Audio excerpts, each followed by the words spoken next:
This is the Nilfisk E145.4. This is a 145 bar pressure washer, which is over 2000 psi. This actually operates from mains voltage at 230 volts. The actual hose on this is 9 meters long, so it is plenty long enough, and also it actually coils up on the top there, so it's out of the way. When you buy this out of the box, it actually comes with 2 nozzles, and it also comes with a detergent bottle like that, which is useful if you're cleaning vehicles, etc. To remove the nozzle, it's very easy, simply pressing that blue lever and pull the nozzle straight out. As standard, this comes with 2 nozzles. That's the tornado nozzle, and that is the power speed nozzle. This one can actually be used on vehicles because you can actually reduce the amount of pressure coming out. This comes with a really good length of cable. That's actually about 5 meters long. Once you're not using that, you can simply wrap that up on there.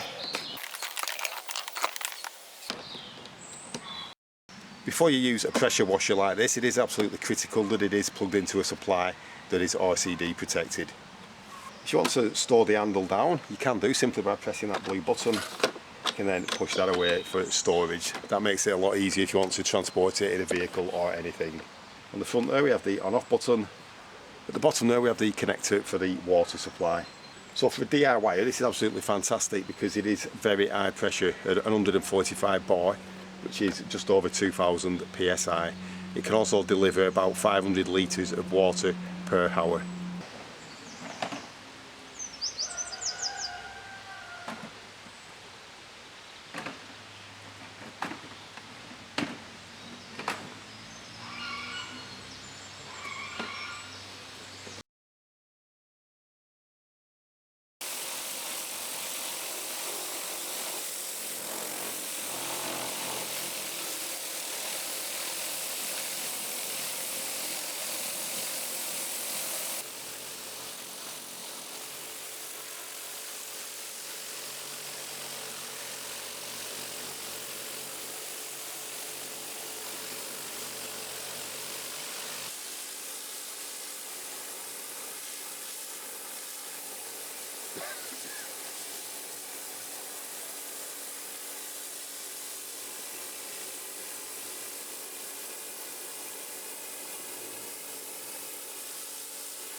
I hope you found this video useful. If you have and you haven't done so already, please subscribe to the channel.